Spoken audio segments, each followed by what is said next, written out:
बात को ध्यान में रखें, आप लोग युवा हैं, यहाँ हम लोग बुजुर्ग वाले पीढ़ी पर जाए। दोस्तों, बड़ी ही अजीब सी बात है कि मनुष्य जीवन जो है वह 4 भागों में मोस्टली बटा हुआ है। जन्म के बाद उसका बाल्यावस्था होता है, युवावस्था होती है और वृद्धावस्था उसके बाद की होती है। और यही वृद्धावस्था थी जिसमें सिद्धार्थ गौतम को बुद्ध बना दिया था। आप सबको वो कहानी मालूम है कि सिद्धार्थ गौतम राजकुमार थे और उनके लिए भविष्यवाणी थी कि वो भविष्य में संन्यास लेने वाले हैं, उनको किसी चीज की रुचि नहीं रहेगी राजघराने के किसी भी वस्तु से। और इसके लिए उनके माता पिता ने पूरी सावधानी बरती कि कोई इधर उधर की बात ना हो जाए। उनको पूरे तरह से बंद रखा गया और सारे भोग विलासिता की चीजें उनमें दी गई। लेकिन फिर भी देखिए, संजोग ये होता है कि एक दिन वो घर से निकल पड़े घूमने और उनको 4 तरह की घटनाएं दिखाई पड़ी, जिसमें से वृद्धावस्था भी एक चीज। उन्होंने देखा कि उजले बाल, पिचके हुए गाल, दंतहीन व्यक्ति, कमर झुकी हुई और बहुत सावधानी से चल रहे हैं, आंख से दिख नहीं रहा है। And it was so pathetic for him कि वो घबरा गए कि ये क्या चीज है। तो देखिए, वृद्धावस्था की बात हमने कही तो वृद्धावस्था और बुजुर्गियत दोनों में अंतर है सर। वृद्धावस्था और बुजुर्ग होना दोनों में अंतर है, डिफरेंस है। बुजुर्गियत दिमाग की होती है और वृद्धावस्था शरीर की होती है।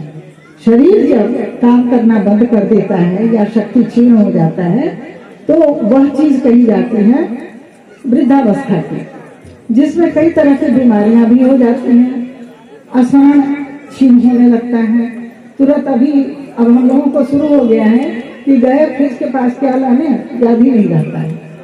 तो ये भी एक हास्यास्पद स्थिति हो जाती है। मुझे लगता है आप में से बहुतों के साथ ऐसा होता होगा जो उम्र के उस पड़ाव पर आ रहे हैं, आए नहीं हैं, आ रहे हैं। तो ये हमारे साथ अक्सर होता है और इन्हीं चीजों को हम कहते हैं कि ये बुजुर्गियत का लक्षण है। अगर आप किसी दोस्त से बात करेंगे तो वो तुरंत आपको रिएक्ट कहेंगे कि अरे भाई अब तो उम्र हुई, अब ये तो बुजुर्गियत है, बुजुर्गियत में तो ऐसा होता ही नहीं, तो इससे डरने की कोई बात नहीं है। लेकिन यह होता तो है। और अभी जो हम जमा हुए हैं, मैं अभी हमारा जो टॉपिक चल रहा है वह है बुजुर्ग विमर्श। तो विमर्श क्या करना है भाई उनके लिए? तो विमर्श ये करना है कि बुजुर्गियत से उत्पन्न जो समस्याएं हैं, जो शारीरिक भी हैं और मानसिक भी हैं, उनसे कैसे निपटा जाए। और यह संदेश देना है उन लोगों को जो युवावस्था में। आप सब जानते हैं परिवार की संरचना हमारे यहाँ होती है, दादा दादी हैं, माता पिता हैं, फिर उनकी संतानें हैं और सबकी एक जिम्मेदारी बनती है अपनी आगे के लिए। तो ऐसी ही स्थिति में यहाँ जो विमर्श का विषय है आज मेरे साथ, वह मैंने रखा है नवीन युग को, नए युग को। नया युग क्या है? तो ये है, अभी देख रहे हैं हम बहुतों के हाथ में फोन ऐसे चल रहा है, या तो फोटो ले रहे हैं या रिकॉर्ड कर रहे हैं या कोई अपनी बात देख रहे हैं, अपने प्रिय विषय को आत्मसात किए जा रहे हैं।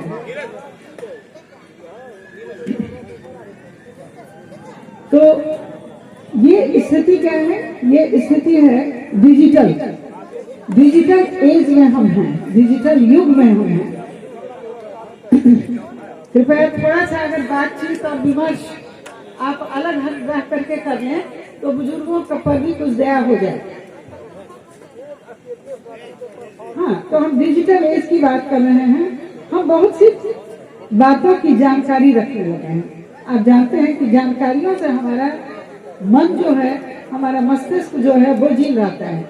इतनी सारी जानकारियां सारी इधर से उधर जा रही हैं, तो ऑब्वियसली दिमाग काम नहीं करेगा। तो एक कारण तो वो है। इसके फायदे तो बहुत हैं, फायदे बहुत ज्यादा हैं। और यहाँ पर हम जिक्र करना चाहेंगे कि 3 का आंकड़ा हमारे लिए बहुत महत्वपूर्ण होता है। अभी फर्स्ट सेशन में बात चल रही थी प्रकृति की, और प्रकृति को त्रिगुणात्मिका बताया गया है, 3 गुणों से युक्त है। तो वैसी प्रकृति के लिए हमने कहा कि यह त्रिगुण शक्ति युक्त है। उसी तरह अन्य जगहों पर भी 3 का आंकड़ा सनातन धर्म में बहुत ही मायने रखता है, जिसमें महत्वपूर्ण होता है। जैसे हमारे त्रिदेव कहे गए, त्रिदेव तो कौन है? ब्रह्मा, विष्णु, महेश। ये जिस तरह है उसी तरह मनुष्य का जीवन भी 3 गुणों से संचालित होता है, सत्व, रज और तम। इनमें से जो भी गुण अधिक होगा मनुष्य वैसा आचरण करने लगता है, ऐसा कहा जाता है, सिद्ध है। तो सामान्य तौर पर मनुष्य भी का जीवन भी उम्र के 3 पड़ावों से गुजरता है, बाल्यावस्था, युवावस्था और वृद्धावस्था। अगर इस 3 आंकड़ों को ठीक से समझ लें और यह जान जाएं कि किसका कब और कैसे उपयोग करना है, यानी कब बाल्यावस्था में क्या उपयोग करना है, युवावस्था में किस तरह से अपनी एनर्जी को या अपनी उम्र को किस तरह से यूज करना है, और वृद्धावस्था को हम कैसे जिएं, कैसे यूज करें, ये हम जान लें। तो यही 3 लक्षणों से युक्त हमारा आज का बुजुर्ग विमर्श है। अगर इन 3 आंकड़ों को हम ठीक से समझें और यह जान जाएं कि किसका कब और कैसे उपयोग होगा, तो मनुष्य जीवन सरल और आनंददायक होगा। हम क्या करते हैं, हमारा जो एम है जीवन का, वो मोक्ष की प्राप्ति, आनंद की प्राप्ति है। तो मनुष्य जीवन जिसमें माता पिता और संतान जो हम लोग हैं, जब जिस उम्र की, जिस रिश्ते की, जिस गुण की, जिस देवता की जरूरत हो, उस जीवन में उस समय उतारा जाए, राइट टाइम में राइट अप्रोच किया जाए, तो हम अधिक सुखी और आनंद की अवस्था में रह सकते हैं। आपको जानकारी होगी, आप भी डिजिटल एज में हैं और सारी जानकारियां आपके पास भी होंगी कि हम चौथे ऐसे देश में हैं जिसे सबसे युवा देश कहा जाता है, चौथे नंबर पर है।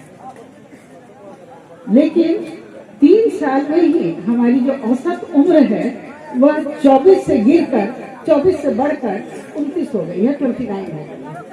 अब सोचिए कितने % का फर्क हुआ।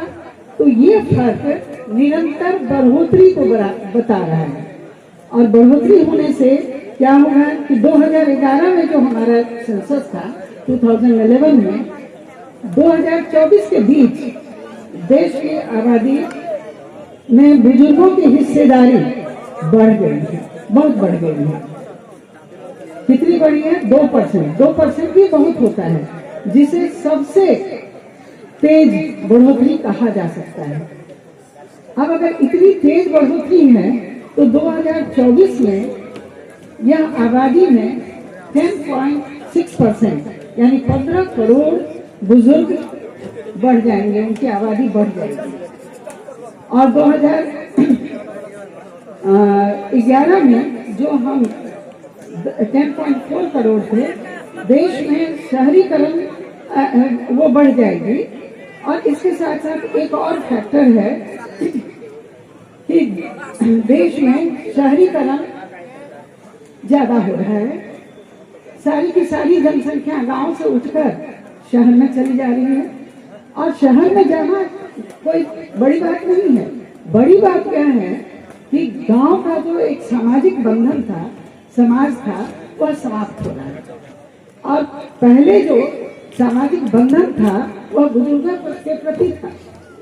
बुजुर्गों की देखभाल, मैंने खुद देखा है कि कोई बीमार है किसी घर में बुजुर्ग व्यक्ति, तो उसकी देखभाल के लिए सारे उस मोहल्ले के सारे युवा एकत्रित होते थे, ड्यूटी बांधकर उनकी सेवा करते थे, और इसके उनको एंटरटेन करना, ये सारी बातें होती थी। दूसरी बात, श्रम शक्ति की मैंने एक बात की थी, सारी बातें करना संभव नहीं है, लेकिन एक पॉइंट जो बहुत महत्वपूर्ण है वह है कि जो बुजुर्ग हैं वो किस तरह से बिहेव करते हैं अपने साथ के युवाओं के साथ। क्या वो चिड़चिड़े हैं? अगर चिढ़ाया जाए तो तुरंत पत्थर मारने दौड़ते हैं, या फिर उस बात को एंजॉय करते हैं? होना क्या चाहिए? अगर आप हमें बताएं होना क्या चाहिए? वृद्ध को या बुजुर्ग को चिड़चिड़ा जाना चाहिए? जैसे एक उदाहरण है, मैंने गांव में सुना, एक वृद्ध को चिढ़ाया जा रहा था, अरे बाबा हाँ मैं बहुत तो ना, तो मैं बहुत भोज खेबे, भोज से हम खेबे करवा। अब देखिए उस बुजुर्ग के लिए कितना बड़ा शौक होगा, लेकिन चुहल किसकी है? युवा की।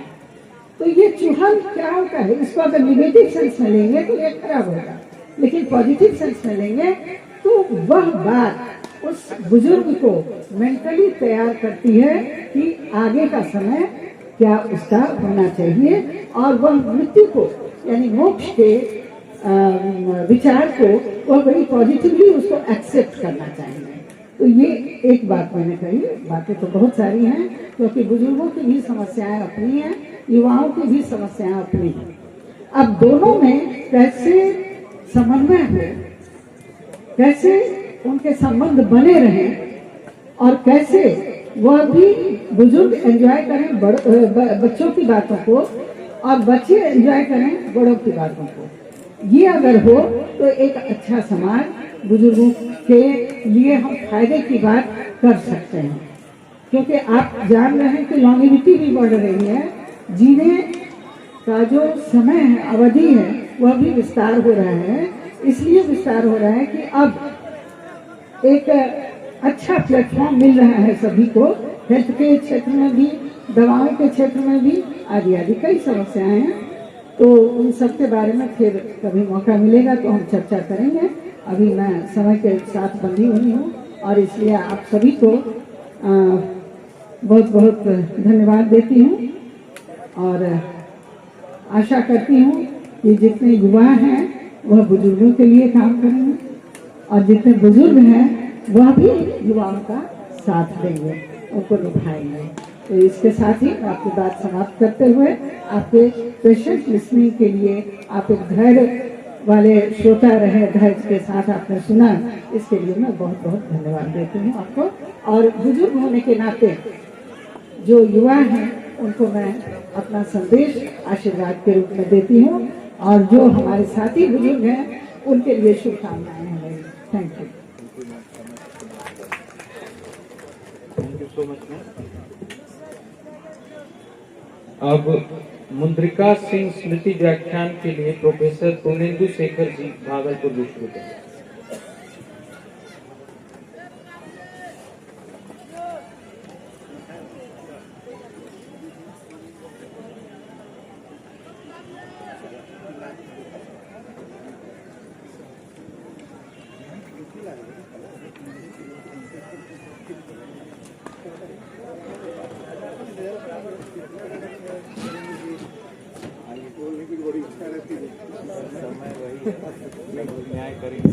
हेलो, आदरणीय मंच, व्याख्यान माला के अध्यक्ष डॉक्टर आसिफ सिन्हा, हमारे अभिभावक doctor Poonam Singh, doctor Amarnath Jha sir, doctor BM Tiwari sir, और सारे मंचस्थ विद्वजन और व्याख्यान माला के प्रतिभागी, इस प्रसाल में बैठे हुए सारे प्रतिभागीगण और शिक्षक और हमारे मित्र, doctor Avadhesh Kumar, secretary Shyamal Kumar sir, Kismat ji, Rajiv Babu, सारे लोग, professor MP Tiwari sir, Rajesh sir, ये बड़ा ही अच्छा अवसर है कि मुझे करीब लगभग 20 साल बाद पहली दफा बिहार दर्शन परिषद ने व्याख्यान माला के लिए एक उपयुक्त व्यक्ति समझा कि मुझे व्याख्यान देने का मौका दिया। मैं सबसे पहले तो बिहार दर्शन परिषद के प्रति आभारी हूँ कि उन्होंने इतने साल के बाद मुझे कम से कम मौका तो दिया तो ये एक अच्छा अवसर है। और मैं दूसरी बात ये कि ये व्याख्यान मुद्रिका सिंह स्मृति व्याख्यान माला मुद्रिका जी के नाम से है, और उनके जो लड़के हैं विजय बाबू, जब ये चर्चा हुई थी और जब व्याख्यान माला की बात आई थी तो उन्होंने इस चर्चा को आगे बढ़ाया था, प्रस्ताव दिया था, तो उस समय मैं भी वहां पे था।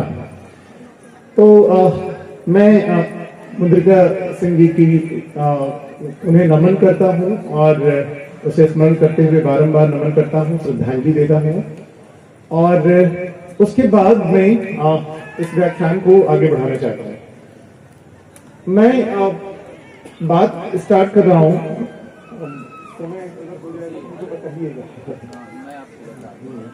मैं बात स्टार्ट कर रहा हूं वहां से जबकि मैंने एक थीसिस देखी।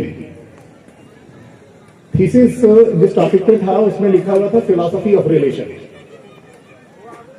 और फिलॉसफी ऑफ रिलेशन नॉर्मली इस टर्म का प्रयोग फिलॉसफी के किसी ब्रांच के नाम से आता नहीं है, मैंने कभी देखा नहीं। मैं इतने दिनों के अध्ययन में फिलॉसफी ऑफ रिलेशन करके कोई ब्रांच, बहुत पॉपुलर ब्रांच करके उस तरह की चर्चा मैंने देखी नहीं। तो ये शब्द मुझे बड़ा अच्छा लगा देख करके कि ये फिलॉसफी ऑफ रिलेशन क्या है। What is philosophy of relation? What type of questions do philosophers ask in the field of philosophy of relation? तो ये एक महत्वपूर्ण विचार हमारे मन में पौधा, और मैं उसको लेकर के लगातार प्रयास कर रहा था कि आखिर इस फिलॉसफी ऑफ रिलेशन में क्या बातें हो सकती हैं। जब मैंने वो थीसिस को पढ़ना शुरू किया तो उसमें बहुत खास नहीं था, वो किसी इंग्लिश नॉवेल पर वो थीसिस थी, और उस थीसिस में जो बातें थी वो मुख्य रूप से उनके पात्र के रिलेशंस पर और भावनात्मक रिलेशंस पर आधारित है। तो मुझे उस फिलॉसफिकल जो थॉट है वो रुचि मेरी पूरी नहीं हो पाई। मैं लगातार सोच रहा था कि आखिर फिलॉसफी ऑफ रिलेशन में क्या हो सकता है। ये टर्म मैंने, फिलॉसफी ऑफ रिलेशन टर्म को मैंने किसने कॉइन किया और किसने इसे प्रचलन में लाया, इस तरह की कोई चर्चा नेट पे भी नहीं देखा मैंने। इसलिए मैंने उसे अपने तरीके से एक बार प्रयास करना शुरू किया कि इसे आखिर किस रूप में दिया जा सकता है। सारे विद्वत लोग हैं, प्रोफेसर एन पी तिवारी भी हैं इस मंच प्रशांत में बैठे हुए, और सारे मंचस्थ हैं। हो सकता है कि मैं नई बातें करते हुए कुछ बहक जाऊं, तो इस बहकाव को सुधारने के लिए हम उम्मीद करते हैं कि हमारे विद्वत जन, अभिभावक जितने भी हैं शिक्षक जन के रूप में, वो मुझे एक बार शेप करेंगे। तत्काल इतना कि फिलॉसफी ऑफ रिलेशंस के बारे में जब बात करते हैं तो जितने प्रकार के दुनिया में जितने संबंध हैं उनके संबंध के बारे में दार्शनिक रिलेशन को हम एक तरह से फिलॉसफी ऑफ रिलेशन के रूप में देख सकते हैं। जितने प्रकार की एंटिटी, जितने प्रकार के ह्यूमन बीइंग, जितने प्रकार के सत्ताओं के बीच में, व्यक्तियों के बीच में जो रिलेशंस होता है, उनकी गत्यात्मक गतिविधियों के बीच में जो रिलेशंस होता है, उन तमाम प्रकार के रिलेशंस की चर्चा एक तरह से फिलॉसफी ऑफ रिलेशंस का मुद्दा बनता है, मुद्दा बनता है। बहुत समय नहीं है इसलिए मैं एकदम शॉर्ट में स्किप करता हूं। आखिर इस फिलॉसफी ऑफ रिलेशन का नेचर क्या होगा, किस तरह के प्रश्न फिलॉसफी ऑफ रिलेशन में उठाए जाते हैं। मैं समझता हूं कि फिलॉसफी ऑफ रिलेशंस को एक तरह से फिलॉसफी ऑफ रिलेशन इसलिए कहा जा रहा है क्योंकि ये एक स्कूल, एक थॉट के रूप में जो वियना सर्किल के समय से उठा, एक बात आई, उसके बाद एक एनालिटिक एक्टिविटीज के रूप में कहीं ना कहीं फिलॉसफी को देखा जाने लगा। तो मैं वहां से एक तरह से ये बातें चर्चा में आई, और जो ब्रांचेज आए फिलॉसफी ऑफ साइंस के, philosophy of natural science, philosophy of social science, उस रूप में देखने का मैंने कोशिश किया, पर मुझे बहुत संतुष्टि नहीं हुई, क्योंकि मुझे लगा कि रिलेशंस केवल फैक्चुअल फैक्ट नहीं है, कोई फैक्ट्स नहीं है कि केवल उस पर कंसेप्चुअल स्टडी के रूप में इसे फिलॉसफी ऑफ रिलेशंस के रूप में डिफाइन किया जाए। तो मैं एक नई तरीके से सोचा, क्योंकि रिलेशंस इतने प्रकार के हैं।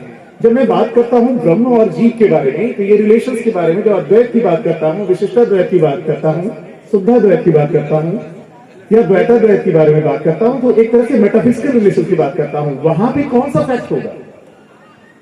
अगर साइंस को फैक्चुअल स्टडी माना जाए और उसे प्राइमरी स्टडी और फर्स्ट ऑर्डर एक्टिविटी के रूप में देखा जाता है, तो फिलॉसफी ऑफ साइंस को या फिलॉसफी ऑफ रिलीजन को एक तरह से सेकंड ऑर्डर एक्टिविटीज या रिफ्लेक्टिव स्टडीज के रूप में देखा जाता है। तो मुझे लगा कि ये अगर खाली फैक्ट रिलेशंस कोई पारिवारिक संबंधों का विश्लेषण नहीं है। ये फिलॉसफी ऑफ रिलेशन केवल पारिवारिक और सामाजिक संबंधों का रिलेशन नहीं माना जा सकता है। मुझे लगा कि ऐसा करना शायद मुश्किल होगा, और इस बात को डिफाइन करना, जब मैं लॉजिक की बात करता हूं तो ए ई प्रपोजिशन के बीच में क्या रिलेशन है, ए आई के प्रपोजिशन के साथ क्या रिलेशन है, तो रिलेशंस का बहुत सारे डायमेंशन हैं। जब मैं एपिस्टेमोलॉजी की बात करता हूं तो ज्ञान और ज्ञाता और ज्ञेय के बीच में क्या रिलेशन है, किसी ज्ञान और उसकी प्रमाणिकता के बीच में क्या रिलेशन है, तो एक तरह से रिलेशंस का डायमेंशन बहुत बड़ा और व्यापक होता जाता है। तो मैं इस तरह से इसको फिलॉसफी ऑफ रिलेशंस अगर कहता भी हूं तो इसे किसी फैक्चुअल स्टडीज के ऊपर कोई कंसेप्चुअल एनालिसिस के रूप में देखना थोड़ा मुश्किल होगा, ये मुझे लगा। लेकिन फिर भी तत्काल मैं ये मानकर चलता हूं कि फिलॉसफी ऑफ रिलेशन एक ऐसा ब्रांच है जो संबंध के बारे में दार्शनिक विवेचन करता है, चाहे वो मेटाफिजिकल रिलेशन हो, एपिस्टेमोलॉजिकल रिलेशन हो, सोशल रिलेशन हो, चाहे लॉजिकल रिलेशंस हो, इन तमाम प्रकार के रिलेशन, चाहे पॉलिटिकल रिलेशंस हो, जितने प्रकार के रिलेशंस हैं उन तमाम प्रकार के रिलेशंस के ऊपर दार्शनिक विवेचन एक तरह से फिलॉसफी ऑफ रिलेशंस के रूप में देखा जा सकता है। किस तरह के प्रश्न उठाते हैं, संबंध होता ही क्या चीज है, संबंध किस किस तरह के होते हैं, क्या संबंध की कोई वास्तविक सत्ता होती है या केवल ये मानसिक सत्ता है, ये केवल मेंटल एब्स्ट्रैक्शन है। इस तरह के जो प्रश्न हैं जो मुख्य रूप से एक तरह से अवधारणात्मक प्रश्न के रूप में सामने आते हैं, हम कह सकते हैं कि ये फिलॉसफी ऑफ रिलेशंस के एक मुद्दे हैं जिस पर विचार किया जाता है, और उस पर बहुत लंबी चर्चा है कि रिलेशन रिलेटिव है या एब्सोल्यूट है, और उसको लेकर के चर्चाएं बढ़ी हैं। मेरा व्याख्यान अस्तित्ववादी मार्टिन ब्यूबर और गैब्रियल मार्शल के अस्तित्ववादी रिलेशंस पर आधारित है। समय कम है, मैं इंट्रोडक्शन करके ही आगे बढ़ा था कि किस तरह से मार्टिन ब्यूबर और किस तरह से गैब्रियल मार्शल बात करते हैं। मैं थोड़ा सा नटशेल में बात करूंगा। जब अस्तित्ववादी चिंतन में बात आती है तो एक तरह से रियलिटी की चर्चा होती है। जब बहुत लोग यहाँ पे हैं जो कि शास्त्र की फिलॉसफी को जानते हैं, वो तीन प्रकार की रियलिटी की बात करते हैं, जो खास करके अर्ली शास्त्र हैं, जो लेटर शास्त्र हैं उसके बारे में मैं बात नहीं कर रहा। जो अर्ली शास्त्र हैं उसमें तीन प्रकार की रियलिटी की बात की जाती है और उनके रिलेशन एक दूसरे के साथ है। मानव एक ऐसी सत्ता है जो उसके साथ अनेकों सत्ताएं हैं, अनेक मानव भी हैं, हमारी जैसी अन्य सत्ताएं मौजूद हैं और इस दुनिया के बहुत सारी चीजें मौजूद हैं। इनके साथ का जो रिलेशन है उसके बारे में शास्त्र एक तरह से फोकस होते हैं, और शास्त्र इस मामले में इस रिलेशन को लेकर के एक तरह से कन्फाइंड हो जाते हैं। उन्हें लगता है कि ये दुनिया कहीं ना कहीं मेरे अस्तित्व को एक तरह से रोकने वाली सत्ता है, हडल है, एक व्यवधान है। लेकिन जब ये बात आगे बढ़ती है तो हेडेगर में आते आते शास्त्र में ये बातें सब्जेक्ट और ऑब्जेक्ट को लेकर के एक खास डिमार्केशन खड़ा करता है और उसकी स्वतंत्रता को रोकता है। लेकिन जब हेडेगर की बात आती है तो वो दार्शनिक की कल्पना करते हैं और शोध की बात करते हैं। वहां पर वो ऑब्जेक्ट को फोकस नहीं करके सब्जेक्ट को फोकस करते हैं और आई उसमें ज्यादा डोमिनेंस में होता है।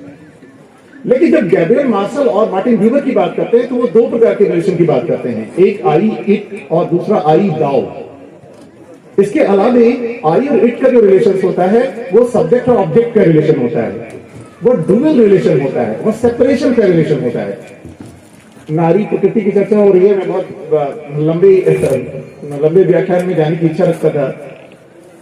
अगर आई इट का रिलेशन की बात करें तो वो नारी और पुरुष की जो वर्तमान स्थिति है, जो कहा जाता है पैट्रियार्की में कि नारी और पुरुष की जो स्थिति है वो आई और इट की है, वहां पे सेपरेशन है, डुअलिज्म है, एक दूसरे के साथ म्यूचुअल रिलेशन नहीं है। और जब मार्टिन ब्यूबर कहते हैं कि आई और इट का रिलेशन क्या होता है, वो सब्जेक्ट और ऑब्जेक्ट का रिलेशन है। जब आई और दाओ की बात करते हैं तो वो सब्जेक्ट और सब्जेक्ट का रिलेशन होता है, वहां पे म्यूचुअल अंडरस्टैंडिंग होती है, वहां पे रिलेशन एंड और मीन्स का नहीं होता है, वहां एंड और एंड का होता है। वहां पे रिलेशन एक दूसरे को समझने की होती है, एक दूसरे को अंडरस्टैंड करने की होती है। इसके अलावा मार्शल और ब्यूबर दोनों की फिलॉसफी में हर एक टर्मिनोलॉजी एक तरह से साथ नजर आती है। जब मार्शल और ब्यूबर को देखेंगे तो दोनों में आई और इट का रिलेशन दिखाई पड़ता है। कौन किससे प्रभावित है ये कहना मुश्किल है, क्योंकि ब्यूबर भी आई और इट की चर्चा करते हैं और मार्शल भी आई और इट की चर्चा करते हैं। ब्यूबर भी आई और दाओ की चर्चा करते हैं और मार्शल भी आई और दाओ की चर्चा करते हैं। ब्यूबर जब आई और दाओ को एक्सपेंड करते हैं, जब वो एम्पिरिकल दाओ से आगे बढ़ते हैं तो वो एक तरह से ट्रांसेंडेंटल दाओ में जाते हैं, जिसको वो कहते हैं इटर्नल दाओ या एब्सोल्यूट दाओ। लेकिन उनके लिए ईश्वर कोई ऑब्जेक्टिव एंटिटी नहीं थी। जिस तरह से किरगार्ड ने सब्जेक्टिविटी इंस्टीट्यूट कहा, और उसमें एक तरह से गॉड एक तरह से हमारे ही अंदर की आंतरिकता थी, और वो 3 स्टेज में आगे बढ़ता हुआ जाता है, और उसमें एस्थेटिक स्टेज, रिलीजियस स्टेज और एस्थेटिक स्टेज, इथिकल स्टेज और रिलीजियस स्टेज में जाते जाते वो अपने ही अंदर में अपने डिवाइन को एक तरह से रियलाइज करता नजर आता है। तो ये जर्नी है। व्यूअर भी मानते हैं कि आई और इट का रिलेशन एक ऑथेंटिक मानव एग्जिस्टेंस का ये रूप नहीं है। मानव को ऑथेंटिक एग्जिस्टेंस के रूप में अगर देखना है तो हमें डायलॉजिकल कम्युनिकेशंस की बात करनी पड़ेगी। मैं यहाँ पे बता दूं कि मार्टिन ब्यूवर एक ऐसे दार्शनिक हैं जो फिलॉसफी ऑफ डायलॉजिकल कम्युनिकेशंस के प्रतिपादक ही माने जाते हैं। उनको कई बार फादर भी कहा जाता है। हालांकि कई लोग इस बात पर सहमत नहीं होते हैं, क्योंकि प्लेटो जिस तरह से बात करते हैं वहां पर भी डायलॉग चलता है। हमारे यहाँ महाभारत में बात होती है तो वहां पर भी कृष्ण और अर्जुन में डायलॉग होता नजर आता है। तो ये शायद मानने से बहुत लोग इनकार करते हैं, लेकिन कई लोग मानते हैं कि डायलॉजिकल फिलॉसफी ऑफ डायलॉग, एक नया टर्म फिर मैं इस्तेमाल कर रहा हूं, फिलॉसफी ऑफ डायलॉग की बात जब होती है तो वहां पर भी चर्चा होती है कि मार्टिन ब्यूवर एक नए प्रकार की फिलॉसफी को सामने लाते हैं।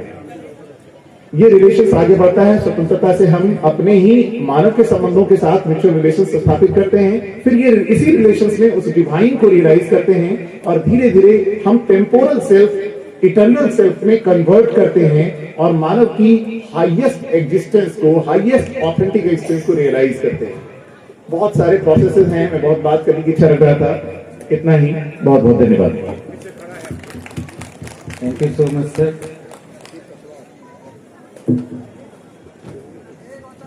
थियोरेटिकल कॉन्शियसनेस को डिफाइन करना, सेएबल और स्पीकेबिलिटी के बीच के डिफरेंस को प्रोफेसर पुनेंदु शेखर ने बहुत कम समय में बहुत टेक्निकली ढंग से हमारे सामने रखा। अब मैं बुलाना चाहूंगा वशिष्ठ नारायण सिन्हा स्मृति व्याख्यान के लिए प्रोफेसर वीना कुमारी जी को।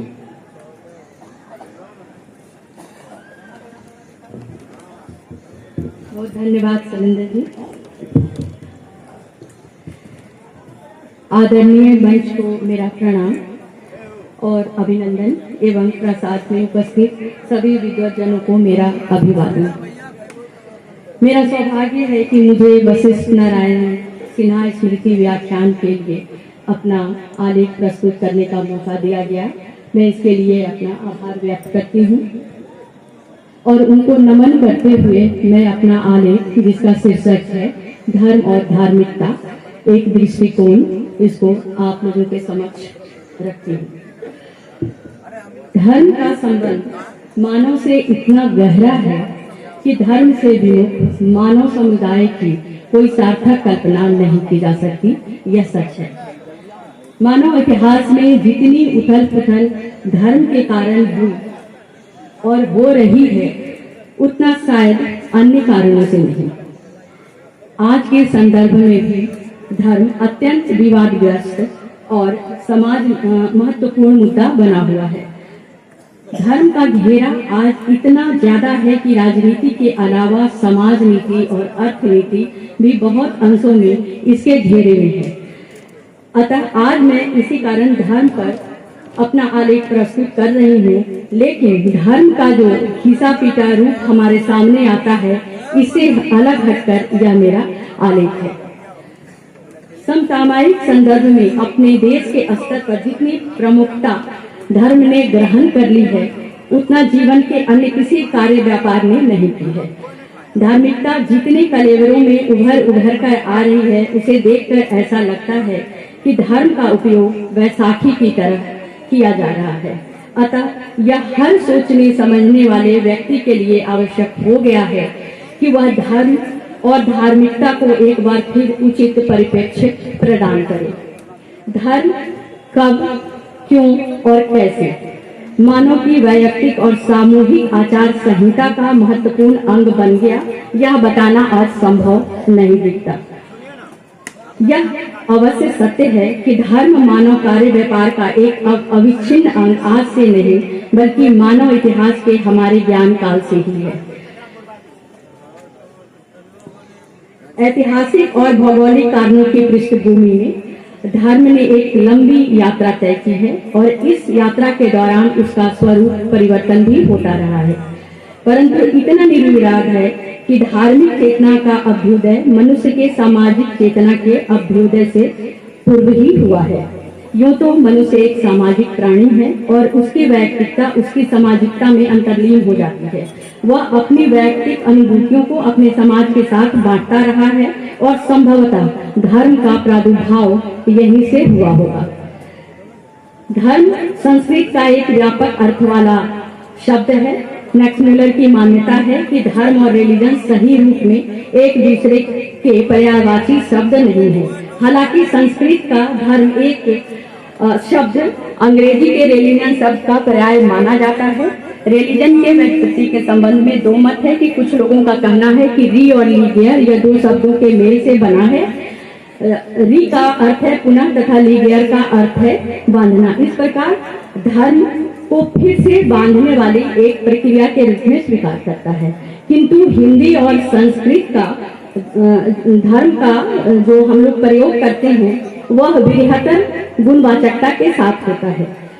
उदाहरण स्वरूप यदि हम कहते हैं कि न्यायार्थ अपने बंधु को दंड देना धर्म है, तो यहाँ न्याय के अर्थ में आता है। यदि हम कहें कि दाह अग्नि का धर्म है, तो यह उसका सार गुण के रूप में आता है। युद्ध क्षत्रिय का धर्म है, तो यहाँ पर स्वधर्म के रूप में आता है। या फिर हम कहें कि प्यासे को पानी पिलाना धर्म है, तो यहाँ हमारा परोपकार के रूप में आता है। स्पष्ट है कि यह जो धर्म का शब्द है संस्कृत का, यह रिलीजन के समानार्थक यह कहीं से भी नहीं हो सकता। धर्म शब्द की व्यापकता भगवद गीता में देखी जा सकती है। भगवद गीता में यह धर्म न्याय, कर्तव्य, कुल धर्म, स्वधर्म इत्यादि के रूप में प्रयुक्त हुआ है। इसके अलावा यह धर्म दान, यज्ञ, तप इत्यादि भी है। मनु ने भी धर्म के 10 लक्षण बताए हैं। धृति, क्षमा, दमो, स्त्रियम, शौच, इंद्रिय निग्रह, धी, विद्या, सत्यम, क्रोधो, 10 धर्म लक्षण। धर्म शब्द का अर्थ महाभारत में भी सुंदर ढंग से किया गया है।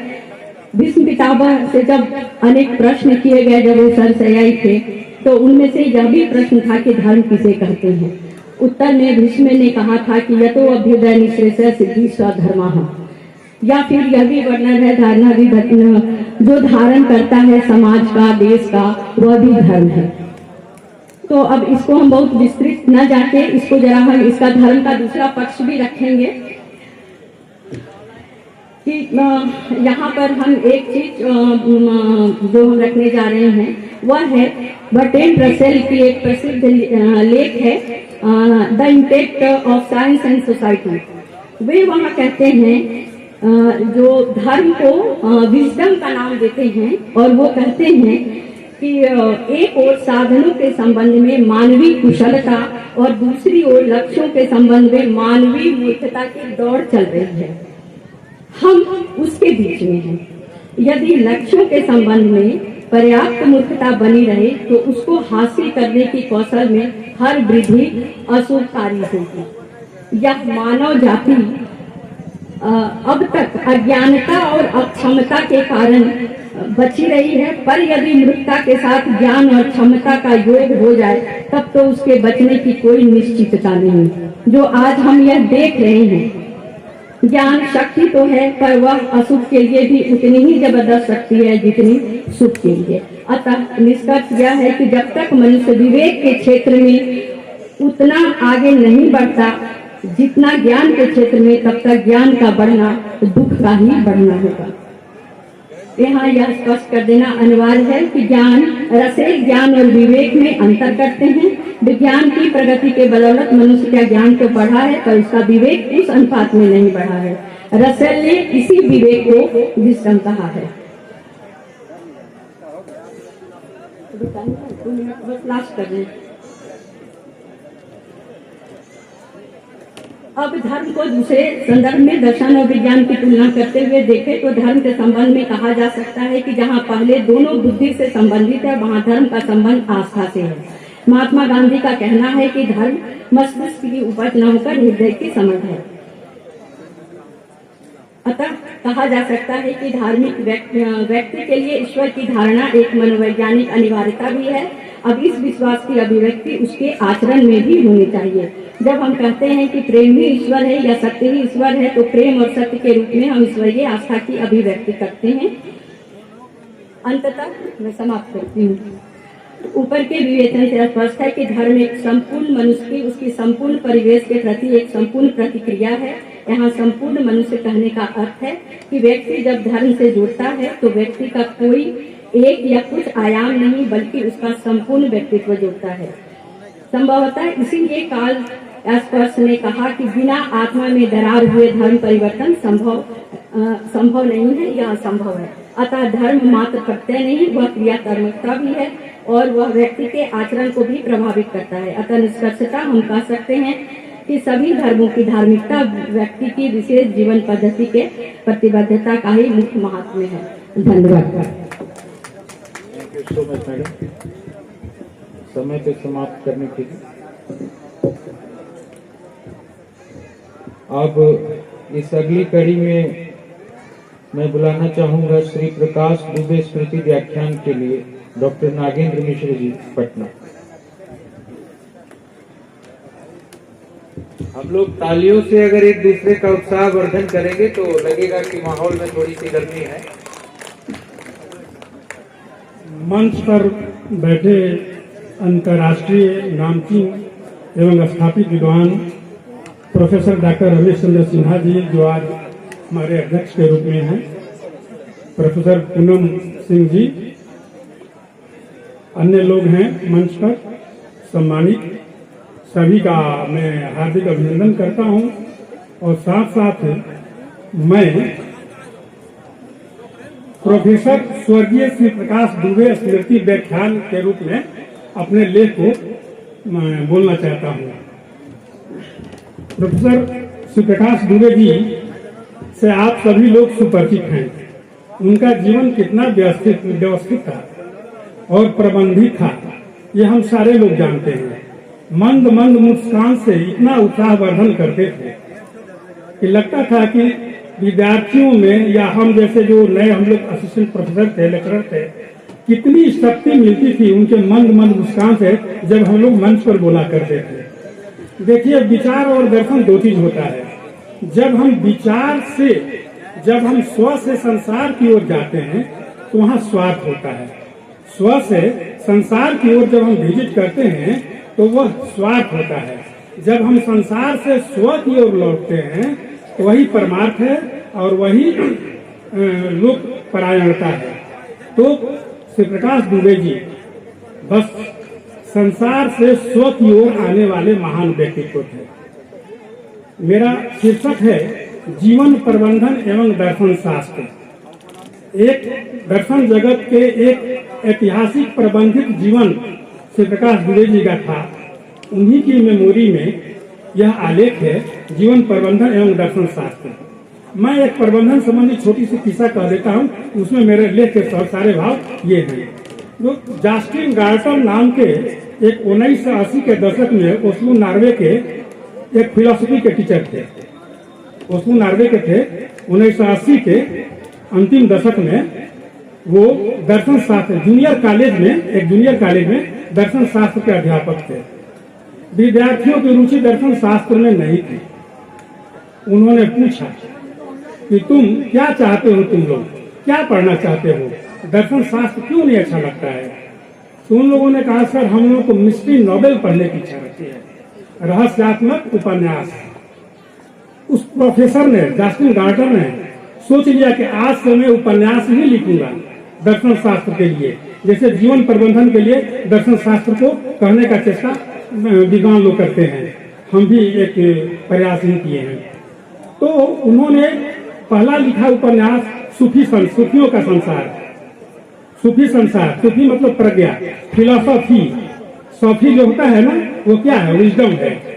तो वो सोफी का संसार उन्होंने लिखा। उसमें सोफी नाम की एक लड़की है, वो किसी जा रही है, एक लेटर बॉक्स से उसको लेटर मिल जाता है। लेटर खोल कर देखती है तो उसमें लिखा रहता है कि तुम कौन हो। उस बच्चे के मन में वह तुम कौन हो की बात बहुत दिन तक चलती रही। तब से वह अपने आप की खोज में निकल गया और दर्शन की शुरुआत हो गई।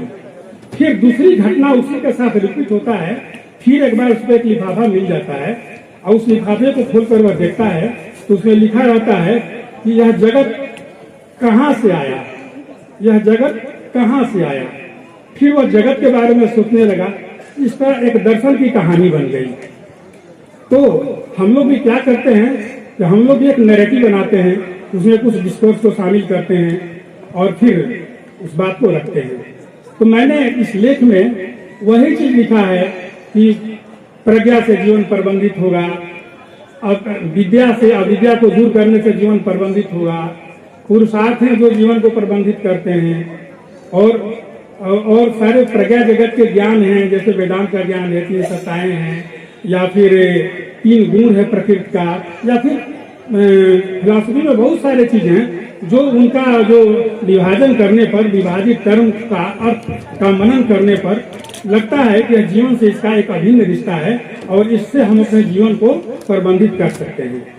तो इसी संबंध में मेरा जीवन प्रबंधन एवं दर्शन शास्त्र पर लेख है, जिसमें श्री प्रकाश दुबे के व्यक्तित्व पर ज्यादा फोकस किया गया है।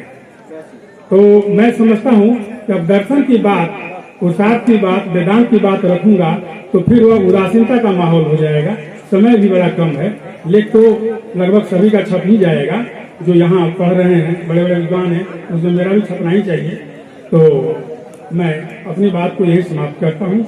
आप लोग खूब खुश रहें, समय की ओर ध्यान सबकी बना रहे और सब लोग रोचक तरीके से और बिल्कुल नॉवेल की भाषा में अपनी बात को रखने की चेष्टा करें। जानते हैं सूफी संसार जो गार्टनर का जो है उसमें वेस्टर्न जगत का सुकरात, प्लेटो से लेकर के डेकार्ट, स्पिनोजा, लाइब्निज सबकी चर्चा आई है सर, लेकिन वो एक उपन्यास के तरीके से आई है। सूफी संसार मैं उसको भी पढ़ रहा हूँ, अधिकांश पेज पढ़ चुका हूँ, 300-400 पेज का उपन्यास है। तो ठीक है, आप सभी का बहुत धन्यवाद और आभार जो आपने सुना। अवधेश जी कुछ ज्यादा खुश हैं तो भाई बहुत खुशी है। ठीक है, सबको नमस्कार। इतना सुंदर समय से समाप्त करने के लिए विशेष रूप से आभार सर आपका। और अगली कड़ी में प्रोफेसर सोहन राज लक्ष्मी देवी तातेड़, जोधपुर राजस्थान, व्याख्यान के लिए मैं ख्यातिलब्ध विद्वान बनारस हिंदू विश्वविद्यालय के professor doctor DN Tiwari sir को आमंत्रित करता हूं।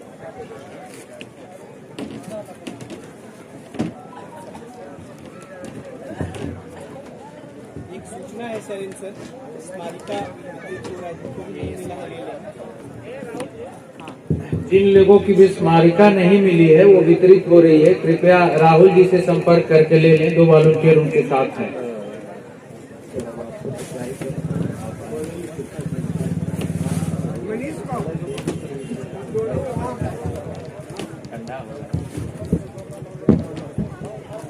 परमादरणीय मुंतसिन सभाध्यक्ष प्रोफेसर RC सिन्हा जी, बिहार दर्शन परिषद की अध्यक्षा माननीय बहन पूनम जी और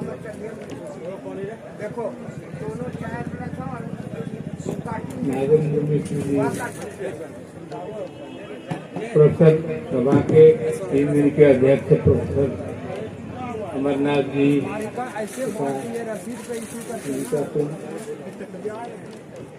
शैलेंद्र जी और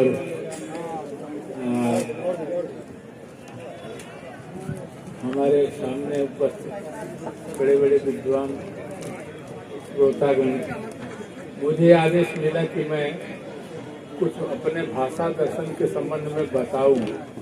समय का अभाव है इसलिए मैं बहुत कुछ नहीं बोल सकता, लेकिन एक छोटा सा प्रकरण लूंगा। वो प्रकरण क्या है जिससे आप पूर्व परिचित भी हैं और लगभग भारतीय दर्शन के सभी संप्रदाय मानते भी हैं। वो प्रकरण है अभेद, भेदाभेद और भेद का। भाषा दर्शन में इसकी व्याख्या कैसे की जाती है।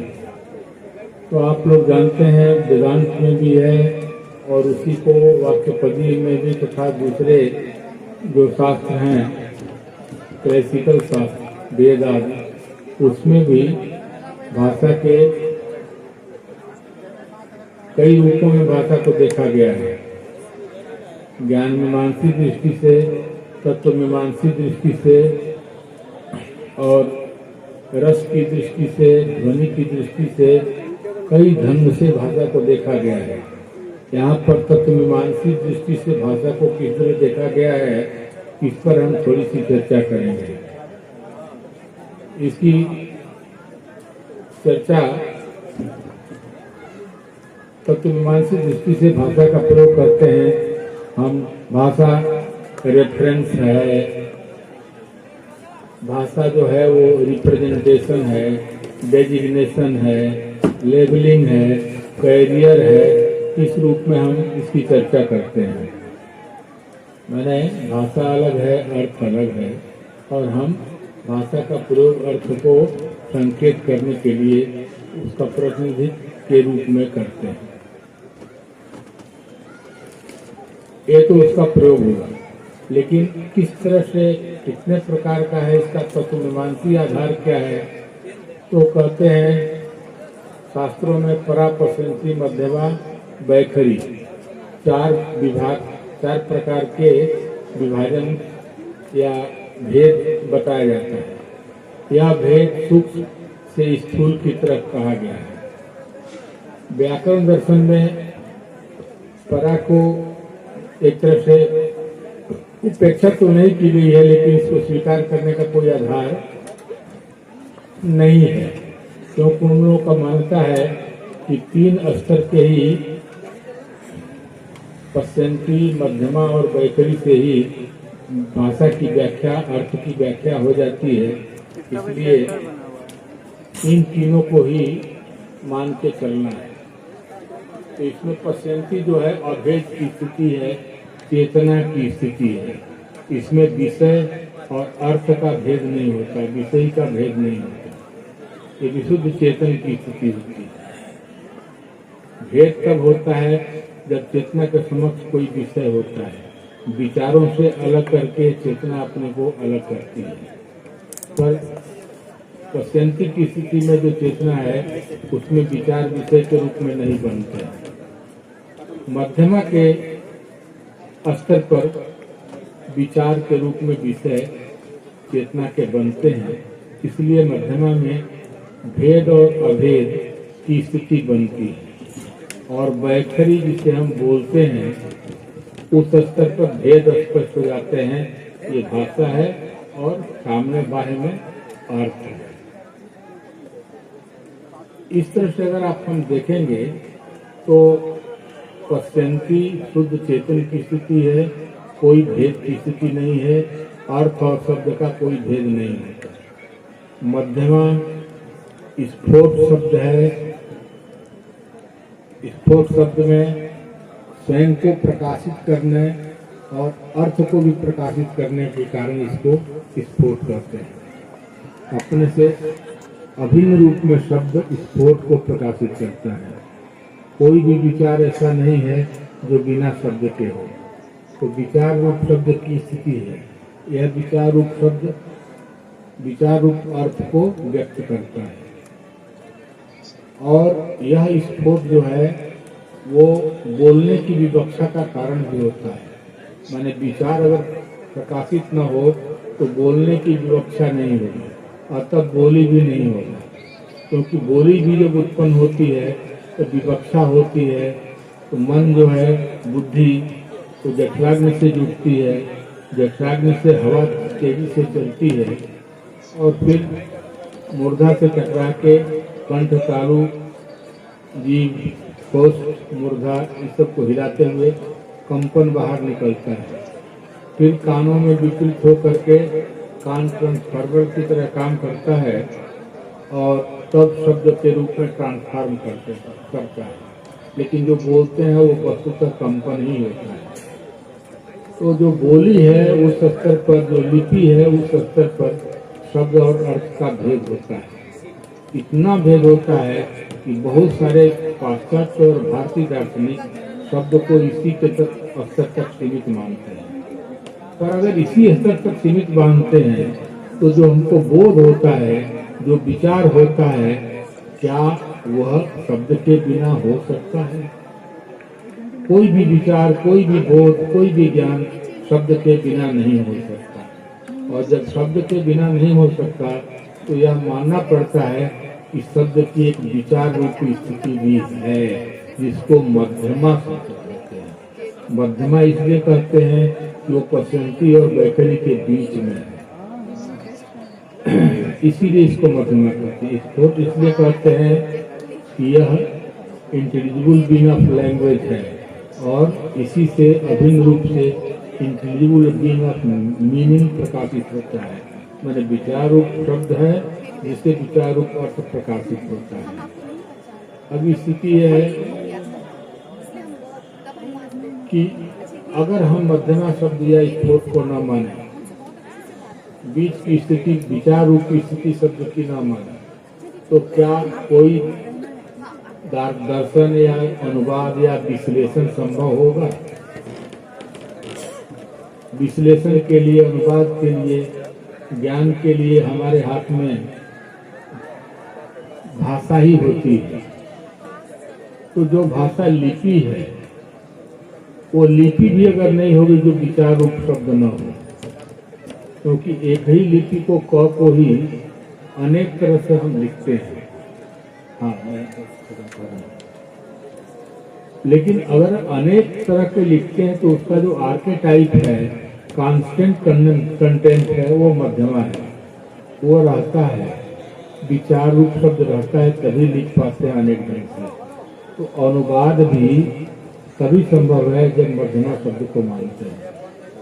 इसलिए केवल यह कहना कि वैखरी तक ही शब्द है, या रिप्रेजेंटेशन है, या केवल रेफरेंस है, क्षणिक है, ये ठीक नहीं है। और जो व्याकरण और वेदांत विद्या की परंपरा का यह स्कीम पश्चिमी, मध्यमा और वैखरी भाषा के 3 स्तर हैं, तात्विक स्तर हैं, इनको स्वीकार करने की आवश्यकता है। धन्यवाद।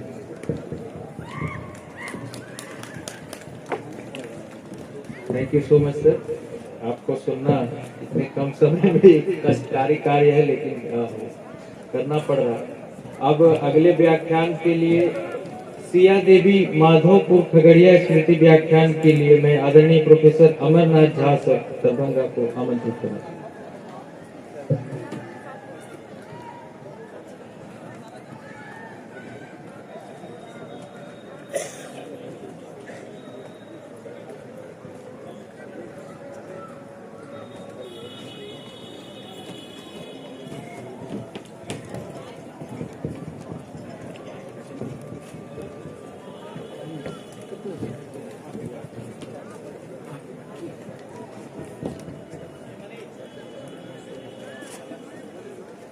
वसुदेव सुतम देवम कंस चारुण मर्दनम देवकी परमानंदम कृष्णम वंदे जगत। सिया देवी की स्मृति को मैं प्रणाम करता हूँ। चाणक्य सूत्र में कहा गया, कुलानुरूपम वृत्तम। आचरण से मालूम होता है कि कुल कैसा है। तो सुधांशु जी और हिमांशु जी दोनों बंधुओं को देखकर लगता है कि इनका प्रतिपालन कितने अच्छे परिवार में हुआ होगा। इनका पालन खगड़िया में इनके, जिसे मानिहाल कहा जाता है, उसमें हुआ था। और इनकी प्रथम शिक्षिका थी सिया देवी। उन्हीं की स्मृति में ये व्याख्यान माला है। सुधांशु जी और हिमांशु जी को देखकर हम समझ सकते हैं कि सिया देवी कैसी रही होगी। इसीलिए मैंने व्याख्यान का विषय निष्काम कर्म लिया है। निष्काम कर्म का दार्शनिक विश्लेषण है। ये एनालिसिस पूर्णतः टेक्सचुअल एनालिसिस है, समय का अभाव है, इसलिए इसके बैकग्राउंड ये विषय बहुत कठिन है, क्योंकि स्वयं श्री कृष्ण कहते हैं गहना कर्मणो गति, कर्म की गति बहुत ही गहन है। ये प्रश्न कहाँ से उठता है? आप सभी जानते हैं किस परिस्थिति में ये गीता का जन्म हुआ। अर्जुन जिस विषाद में थे और वे कहते हैं श्री कृष्ण से कि कार्पण्य दोषोपहत स्वभाव पृच्छामि त्वाम धर्म सम्मूढ़िका जक्षेयस्याम निश्चितम ब्रूहि तन्मे शिष्यस्तेहं साधिमाम त्वाम प्रपन्नम। मैं विषाद में हूं और जो मेरे लिए श्रेयस्कर है उसके विषय में आप हमें समझाइए। मैं आपका शिष्यत्व स्वीकार करता हूं। अर्जुन के सामने यह प्रश्न क्या है? गीता के 4 अध्याय में 16-17 श्लोक पर आइए। अर्जुन ही नहीं, प्रत्येक मनुष्य को जीवन में कभी कभी लगता है कि वह चौराहे पर खड़ा हो गया है और उसके सामने ये स्पष्ट नहीं होता है कि किस मार्ग से वह आगे चले जिससे वह मंजिल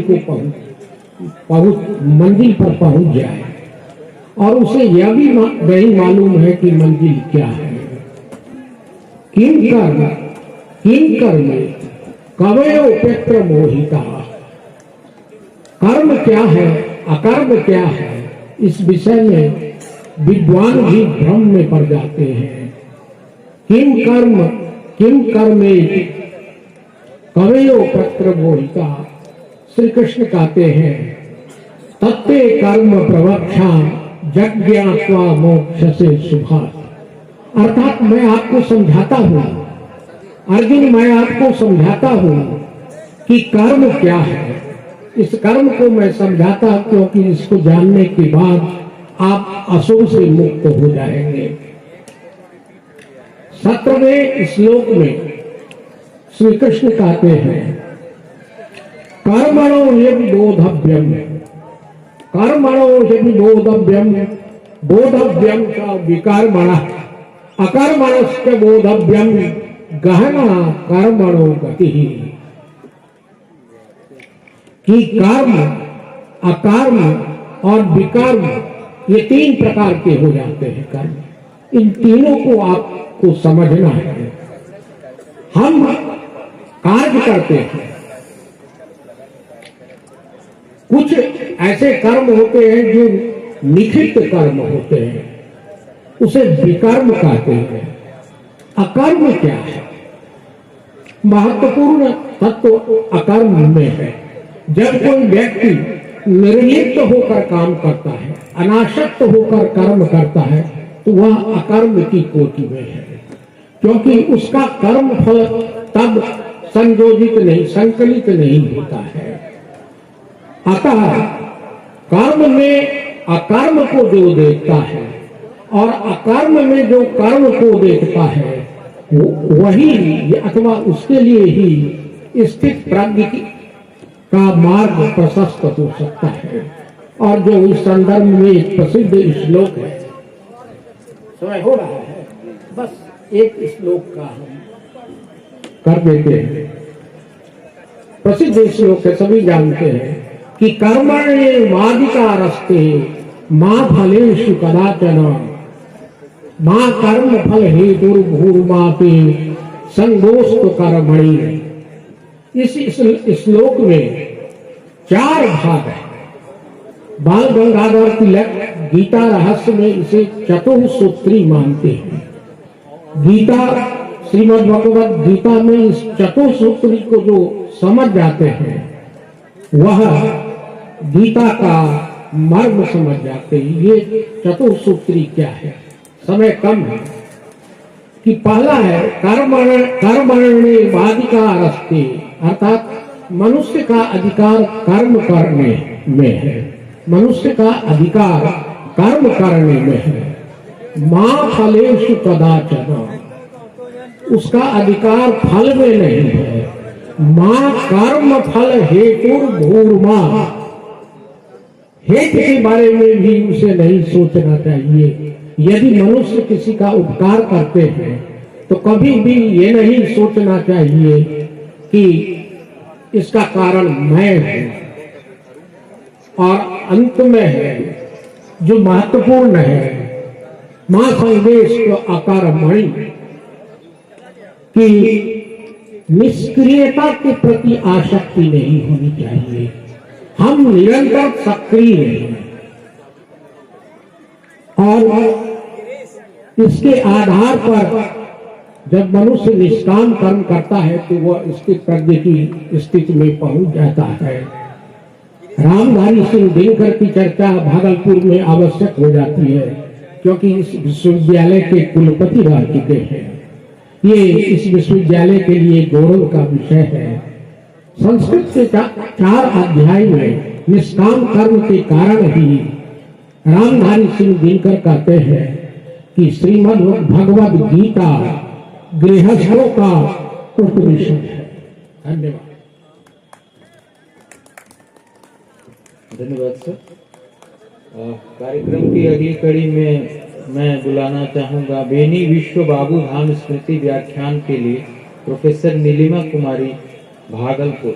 आइए।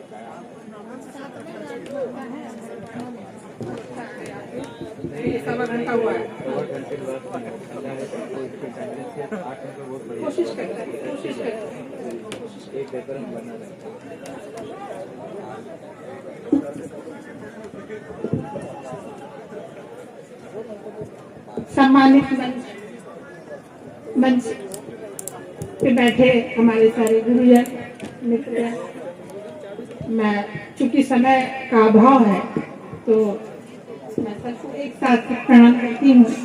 साथ ही इस सभागार में बैठे विद्वज्जन शोधार्थियों, जैसा कि आपने सुना, मैं इस स्मृति व्याख्यान माला में बेनी विश्व बाबू धाम व्याख्यान माला के अंतर्गत मुझे आपके समक्ष कुछ कहने का अवसर दिया गया है और इसके लिए मैं सबसे पहले दर्शन परिषद बिहार को धन्यवाद देना चाहूंगी जिन्होंने मुझे यह कार्यभार सौंपा है। यह व्याख्यान माला पतंजलि IAS के संस्थापक श्री धर्मेंद्र कुमार जी द्वारा प्रायोजित है, जिन्होंने अपने पूर्वजों के नाम पर परदादा, दादा और पिता, इसीलिए नाम कुछ लंबा है, बेनी विश्व बाबू धन व्याख्यान माला। यह व्याख्यान माला हर साल आयोजित हो रही है 41वें वार्षिक अधिवेशन से 46वां वार्षिक अधिवेशन। कहते हैं बड़े पुत्र पिता के घर में, तो मेरी शुभकामना है कि पूर्वजों के आशीर्वाद से धर्मेंद्र जी जो दर्शन शास्त्र के ही छात्र रहे हैं, स्वस्थ रहें, सफल रहें, आगे बढ़े। अब मैं अपनी बातों पे आऊं तो इसके लिए क्या बोलना है, तो मैंने जो इस व्याख्यान माला इस अधिवेशन की चिंतन धारा है, नारी, संस्कृति और प्रकृति, मैंने प्रकृति से शुरुआत की है, संस्कृति और प्रकृति को चुना है। नारी तक मैं नहीं पहुंच पाई हूँ, मुझे लगा कि नारी पर ज्यादा बातें होंगी तो मैं सुनूंगी। मैंने जो अपना विषय चुना है, प्रकृति व संस्कृति वर्तमान परिदृश्य में एक अवलोकन। चुनने की वजह क्या? मैं जब अपने इर्द दृष्टिपात करती हूँ तो चारों ओर मुझे नेचुरल नेचुरल नेचुरल की आवाज सुनाई पड़ती है, कोई 100% रियल जूस बेच रहा है, कोई नेचुरल हेल्थ केयर बेच रहा है, तो कोई ऑर्गेनिक फूड। घरेलू उत्पाद और सौंदर्य प्रसाधनों की बात करें तो उसमें तो प्राकृतिक प्रसाधनों की बाढ़ सी आई हुई है। शुद्धता को लेकर हम इतने सजग हो गए हैं कि किसी समारोह में शुद्ध पेयजल का बजट कम से कम 20-25 हजार का तो होता ही है। 10-15 वर्षों तक पहले तक यह सोचना भी दूभर था, लेकिन आज ये आम बात है। ऐसा क्यों है? आज की हमारी संस्कृति में प्रकृति की हिस्सेदारी क्या सचमुच बढ़ रही है, या उपभोक्तावादी संस्कृति ने प्राकृतिकता का मुखौटा लगा लिया है? यह प्रश्न विचारणीय है और इस संदर्भ में किसी समीचीन निष्कर्ष पर पहुंचने से पहले थोड़ी सी चर्चा प्रकृति और संस्कृति की होनी चाहिए। प्रकृति और संस्कृति दार्शनिक चिंतन का विषय प्रारंभ से ही रहे हैं। प्रकृति चाहे वैदिक परंपरा रही हो या यूनान की परंपरा, प्रकृति के अबूझ पहेलियों को सुलझाने के क्रम में ही दर्शन का विकास हुआ है। स्वयं प्रकृति के क्षेत्र और स्वरूप के संबंध में यहाँ कई तरह के विचार रहे हैं। जैसे कि प्रकृति क्या है, तो कुछ लोग कहते हैं कि मानव और मानवीय व्यवहार और उसके परिणामों को छोड़कर जो कुछ भी इस ब्रह्मांड में है वह सब प्रकृति के अंतर्गत आता है। विचारकों की दूसरी श्रेणी है जो मानव एक बेहतर दृष्टिकोण लेकर मानवीय व्यवहार को भी प्राकृतिक व्यवहार के अंतर्गत रखती है और उसका मानना है कि जो मनुष्य का जो शरीर है उसकी प्राकृतिकता से, उसकी जो संरचना है शरीर की, उसकी प्राकृतिकता से कोई इनकार नहीं कर सकता। इसलिए मनुष्य भी प्रकृति का ही एक अंग है और प्रकृति के अंतर्गत आता है। एक तीसरी विचारधारा भी इस संदर्भ में मिलती है जो मनुष्य को एक विशेष दर्जा देते हुए मनुष्य को प्रकृति का इंटीग्रल पार्ट या अभिन्न अंग मानती है, लेकिन वह कहती है कि मनुष्य में, इस प्राणी में अन्य प्राणियों की तरह से अलग एक विशेषता यह है, यह जो अपने नेचुरल इंस्टिंक्ट पर विजय पा सकता है उससे ऊपर निकल सकता है। और इस अर्थ में कि जो जितने भी अध्यात्मवादी दर्शन हैं वह प्रकृति और मनुष्य के संबंध को इसी अर्थ में लेते हैं। अर्थात हम ये देख रहे हैं कि प्रकृति की जब विवेचना होती है तो मानव और प्रकृति के संबंध के संदर्भ में ही होती है। एक और लोग मनुष्य को बौद्धिकता के कारण उसको प्रकृति का सिरमौर प्राणी मानते हैं और उसे कुछ विशेष दर्जा देते हैं, उसको प्रकृति से ऊपर समझते हैं। और ऐसी धारणा यहूदी धर्म या क्रिश्चियनिटी में भी है जहां यह माना गया है कि अपनी बुद्धि और स्वतंत्र इच्छा शक्ति के कारण मनुष्य प्रकृति का सिरमौर प्राणी है, अन्य प्राणियों से ऊपर है और प्रकृति पर शासन करने के लिए वह बना हुआ है।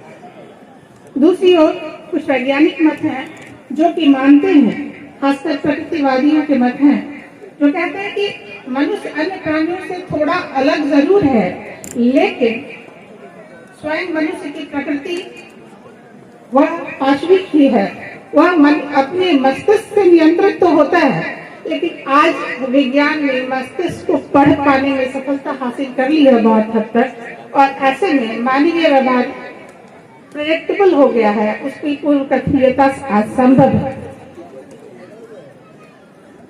दूसरी ओर संस्कृति क्या है? संस्कृति समाज में व्याप्त गुणों को समग्र रूप में जो वहाँ के लोगों के सोचने, विचारने और व्यवहार करने का तरीका होता है उसी में वह द्योतित होती है। एक अवधारणा के रूप में देखें तो संस्कृति समाज विशेष में मनुष्यों के विश्वास, ज्ञान, क्षमता, परंपरा, कला कौशल, दृष्टिकोण एवं आदतों का सम्मिलित रूप है। जीवन के इन विविध पक्षों के प्रति मनुष्य की दृष्टि का विकास समय समय होता है। इसीलिए यह संस्कृति एक सतत और शाश्वत प्रवाह भी है। चिंतनशील मानव कि बुद्धि इसका मूल आधार है और इस बुद्धि के बल पर मानव ने संस्कृति का विकास किया है। संस्कृति की अस्तित्व का उपयोग भी मनुष्य के पास मौजूद क्षमता के पर ही निर्भर करता है। तो ऐसे में अर्थात प्रकृति और संस्कृति की दिशा अलग अलग है। प्रकृति संस्कृति से इस अर्थ में अलग है कि प्रकृति का आधार प्राकृतिक है और संस्कृति के विकास जो कि एक सतत प्रवाह है, एक प्रक्रिया है, जिसका संस्कृति का अर्थ ही अगर देखा जाए तो यह क्री धातु से उत्पन्न है, जिसको कहते हैं समकृति, यानी कि उत्कृष्ट या सुधरी हुई स्थिति। और सुधार का यह काम किसके जिम्मे है? मानव के जिम्मे है। तो हमने संस्कृति में बहुत बदलाव किए हैं, लेकिन जो मेरा मूल प्रश्न है उस पर मैं आती हूँ कि सवाल यहाँ यह होता है कि जब हम परिस्थिति की बजाय जब हम संस्कृति का मूल उद्देश्य है मानव का हित, मानव कल्याण, लेकिन जब मानव कल्याण की भावना कहीं खो जाती है या प्रकृति कल्याण की भावना कहीं खो जाती है तो संस्कृति में विकृति आ जाती है। और आज वही हो रहा है। विवेकहीन बुद्धि के बल पर, विवेकहीन बुद्धि के बल पर हमने संस्कृति विकसित तो कर ली है, हमने ऐसी संस्कृति विकसित कर ली है जिसमें मानव कल्याण का लक्ष्य कहीं खो चुका है। बस मैं कंक्लूड कर रही हूँ, आप मुझे 2 मिनट समय दें। प्रकृति पर विजय पाने की धुन में अपने को प्रकृति से ऊपर समझने वाले मानव ने अपनी बौद्धिक क्षमता को इस सीमाहीन उपयोग किया है और अपने अस्तित्व को ही खतरे में डाल दिया है। स्वयं अपना ज्ञान हमने इस अंधी दौड़ में हमने वह स्थान बना लिया है जहां हम न सिर्फ मनुष्य के लिए बल्कि अन्य प्राणियों के लिए, पेड़ पौधों के लिए भी खतरा बन गए हैं। हम उस स्थिति का आलम यह है कि न हमारे पास शुद्ध पानी है पीने को, न हमारे पास सांस लेने के लिए हवा है। दिल्ली की स्थिति की चर्चा हम रोज सुनते आए थे। तो यह ऐसा नहीं है कि मैं बात को एग्जैगरेट कर रही हूँ। अगर गौर से देखा जाए तो बस स्थिति कुछ ऐसी ही है। हमारे पास खाद्य तो प्रचुर मात्रा में है, लेकिन हम खाद्य और अखाद्य के बीच का अंतर भूल गए। यह भी विकृति का ही स्वरूप है।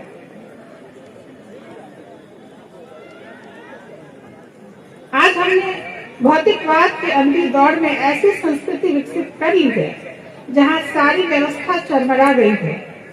प्राकृतिक संसाधनों का दोहन करते करते हम वहां आ पहुंचे हैं जहां स्वयं को भी संसाधन के रूप में ही गिनने लगे हैं।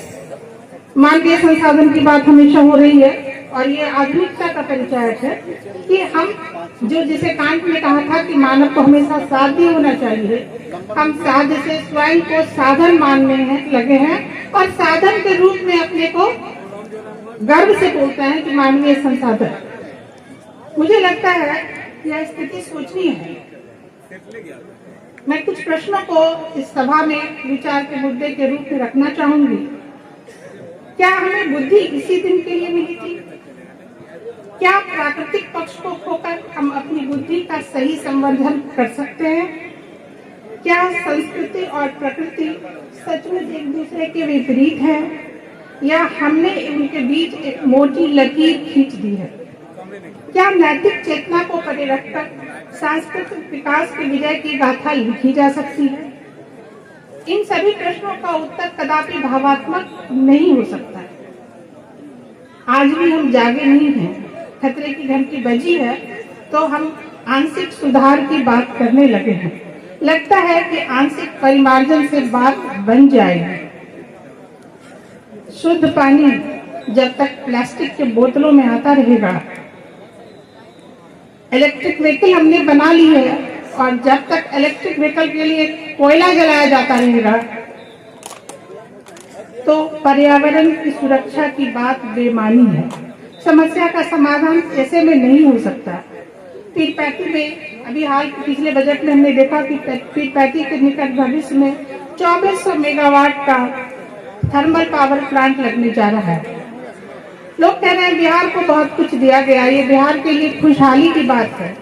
मैं अपने विद्वजनों समक्ष बैठे विद्वजनों और प्रसार में बैठे लोगों से पूछना चाहती हूँ, क्या वास्तव में यह बिहार वासियों के लिए खुशी की बात है या हमारी परेशानियों को बढ़ाने वाला है?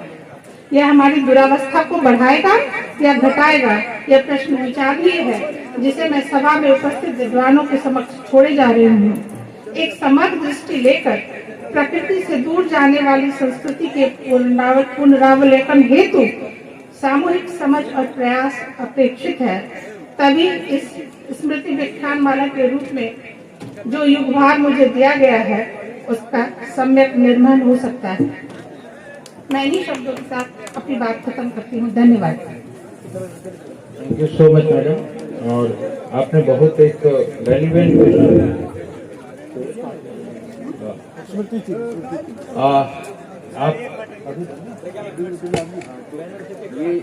इस व्याख्यान माला के लिए, जो कि बेनी विश्व बाबू धाम स्मृति व्याख्यान है, पतंजलि IAS मुखर्जी नगर नई दिल्ली की तरफ से प्रोफेसर नीलिमा कुमारी भागलपुर को प्रोफेसर पूनम सिंह जी के द्वारा ये पुरस्कार प्रदान किया जा रहा है। स्मृति प्रोफेसर पूनम सिंह,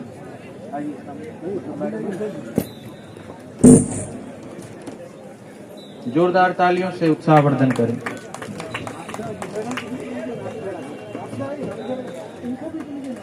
अरे ठीक है, ठीक नहीं दीजिए।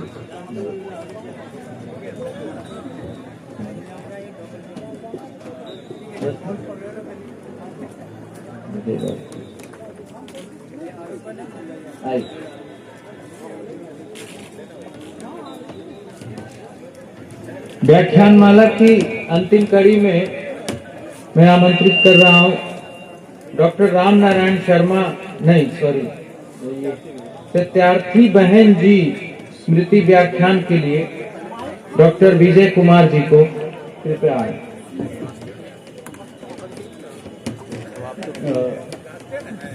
बहुत बहुत आभार शरण जी। सम्मानित मंच एवं प्रसार में उपस्थित विद्वजन,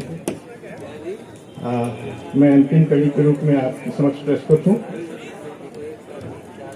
सत्यार्थी बहन जो व्याख्यानमाला है वो हमारी कलीग डॉक्टर पयोली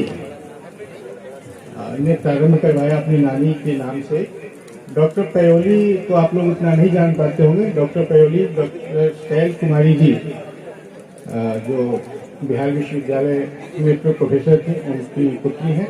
तो वो पयोली ने अपनी नानी के नाम से प्रारंभ किया। और मैंने जो विषय लिया है वो है मानवीय एकता में अहिंसा अनेकांत की भूमिका। क्योंकि समय का निर्धारण है, अगर मैं समय का अतिक्रमण करूंगा तो स्वयं हिंसा करूंगा। तो दो पक्ष हैं मेरे शोध पत्र के। पहला है मानवीय व्यक्तित्व, तो दूसरा है अहिंसा अनेकांत और अपरिग्रह की भूमिका। तो अगर ये प्रकाशित होता है तो सैद्धांतिक पक्ष आप लोग उसका मानवीय व्यक्तित्व का पढ़ लीजिएगा। अहिंसा अनेकांत और अपरिग्रह जो है वो, जब हम अहिंसा कहते हैं तो सामान्य सा अर्थ लेते हैं कि हिंसा न करना, और एक और अर्थ लेते हैं कि हम किसी को जब मारते हैं या किसी को क्षति पहुंचाते हैं तो हिंसा होती है, नहीं तो बाकी हिंसा नहीं है। लेकिन ऐसा नहीं है। व्यवहार में हम लोग बचपन से गुजर करके इस अवस्था में आए हैं। बचपन में प्रायः सभी लोगों ने ये खेल खेला होगा। जब चींटी लाइन लगा करके चलती है तो हम लोग उसके मार्ग में अवरुद्ध पैदा कर देते थे, उसको घेर लेते थे, सामने ईंट या पत्थर कुछ रख देते थे, फिर भी चींटी मार्ग बदल के आगे निकल जाती। तो वो चींटी के मार्ग को अवरुद्ध करना वह भी हिंसा है। और हम समझते हैं कि दूसरे को हम क्षति पहुंचा रहे हैं तो क्षति उसकी हो रही है, बल्कि हिंसा जो है क्षति करने से पूर्व व्यक्ति स्वयं अपनी हिंसा कर लेता है। हमें अगर किसी पर क्रोध आता है तो क्रोध में हमारी शक्ति का क्षरण होता है। होता क्या है, रक्तचाप बढ़ जाता है, चेहरे लाल हो जाते हैं, आंखें जो है वो लाल हो जाती हैं, बहुत लोगों के नाक जो है वो फड़फड़ाने लगते हैं। तो ये क्या है, ये व्यक्ति हिंसा करने से पूर्व स्वयं अपनी हिंसा कर लेता है। तो इसीलिए जो है, जो जैन धर्म में कहा गया कि मन, वचन और काय, 3 योग और 3 कर्म से अहिंसा का पालन करना। एक शब्द और मैं बताना चाहूंगा कि योग शब्द जो है वह जैन धर्म में एक उसका उसको तकनीकी शब्द कह सकते हैं। सामान्यतः योग से हम लोग पतंजल योग में जो अर्थ किया था उससे लेते हैं, लेकिन जैन धर्म में योग शब्द मन, वचन और काय के एकीकरण के लिए किया गया है। तो इस तरह से वो अहिंसा जो है वो कहा गया कि 3 योग और 3 कर्म से पालन करना है, यानी मन, वचन, काय से न करना है, न करवाना है, न निवेदन करना है। तो इस तरह से किया। अब दूसरा सिद्धांत जो उन्होंने दिया वो दिया अनेकांत के। अभी 1 घंटे पूर्व प्रोफेसर किस्मत कुमार सिंह जी लगभग आधे घंटे से व्याख्यान दे रहे थे लोगों के बीच में। मैं देख करके जब उनके पास पहुंचा तो विषय यही था।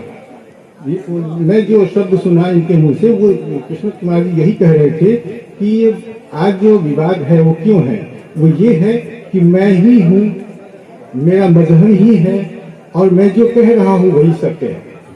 ये क्या है? अनेकांत इसी विवाद को दूर करता है। भगवान महावीर ने कहा कि जब मैं कहता हूँ कि मैं ही हूँ तो मतलब मैं अपने अस्तित्व को स्वीकार कर दूसरे के अस्तित्व को नकार रहा हूँ। जैसे मैं अगर कहूँ कि रात ही है, इसका मतलब है कि मैं दिन के अस्तित्व को समाप्त कर रहा हूँ। तो इस तरह से ये जो सामाजिक विवाद है जिसकी चर्चा प्रोफेसर किस्मत कुमार जी ने की थी, वो उसके समाधान के रूप में जैन धर्म दर्शन जो है वो अनेकांत का सिद्धांत प्रस्तुत करता है। अब यहाँ अपरिग्रह की बात, तो सामाजिक विवाद जो है आजकल आर्थिक रूप से लोगों का निर्धारण लोग करते हैं कि जिसके पास अर्थ यानी संपत्ति, धन अधिक है वह समाज में सम्मानीय है, जिसके पास धन और अर्थ की कमी है वो सम्मानीय नहीं है।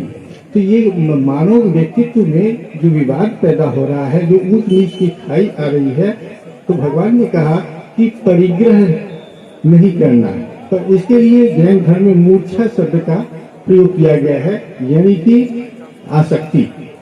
तो आसक्ति से हमें दूर रहना है और स्वाभाविक है कि जब हम आसक्ति से दूर रहेंगे तो न मानव के बीच में भेद पैदा होगा, न विचार में भेद होगा, न मन में भेद होगा। तो इस तरह से जो है जैन धर्म के जो 3 सिद्धांत है, अहिंसा, अनेकांत और अपरिग्रह, वो मानवीय व्यक्तित्व में जो विरोधाभास आ गया है वो क्यों होता है? स्वार्थ के कारण होता है। जहाँ स्वार्थ है वहाँ विभेद होगा। तो मानव व्यक्तित्व के इस विभेद को दूर करने के लिए जैन धर्म दर्शन के अहिंसा, अनेकांत और अपरिग्रह के सिद्धांत को दिया गया। धन्यवाद, मेरा समय पूर्ण हो गया है। इतने सुंदर आत्म अनुशासन के लिए जोरदार तालियां। और बड़े खेद के साथ मुझे कहना पड़ रहा है कि मैं यहाँ उपस्थित हुआ था इंडियन नॉलेज सिस्टम पे एक आलेख प्रस्तुत करने के लिए, लेकिन महासचिव जी ने मुझे ये काम पकड़ा दिया जो सबसे मतलब मुझे खराब काम लगता है कि किसी विद्वान को जो है उसकी बात को कहने के लिए समय का वो उसको अनुशासन बताना। लेकिन फिर भी आप सब ने मुझे उबार लिया, इसके लिए मैं हार्दिक रूप से आभारी हूँ आप सबका। और आप सब ने समय की गरिमा को ध्यान में रखा। सारी बातें हो गई हैं। अब मैं माननीय अध्यक्ष प्रोफेसर आरसी सिन्हा साहब से कहूंगा कि समाहार प्रस्तुत करें अपने शब्दों में।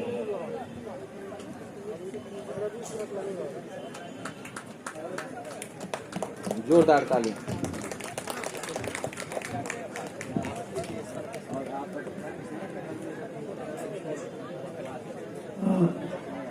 मंच पर उपस्थित विद्वतजन एवं सभागार में उपस्थित शिक्षक वृंद, छात्रगण, सबसे पहले मैं अपना नमस्कार आप सभी को निवेदित करना चाहूँगा और मंच पर उपस्थित सभी वक्ताओं को हार्दिक बधाई देना चाहूँगा, क्योंकि विभिन्न विषयों पर आपने बड़े ही सरल और विश्लेषणात्मक ढंग से प्रस्तुत किया। लेकिन व्याख्यानमाला में 8 व्याख्यान को समझना और याद रखना बढ़ती हुई उम्र के साथ थोड़ा कठिन अवश्य है, लेकिन कोशिश करूंगा कि एक एक पंक्ति अगर याद आ जाए तो सबसे पहले मैं वरिष्ठ हमारी कलीग डॉक्टर पूनम सिंह के व्याख्यान से आरंभ करना चाहूँगा। डॉक्टर पूनम सिंह ने बुजुर्ग और वृद्ध की अवधारणा में अंतर बताया और दार्शनिक क्रिया सचमुच में अवधारणाओं का विश्लेषण है, ऐसी मेरी मान्यता रही है।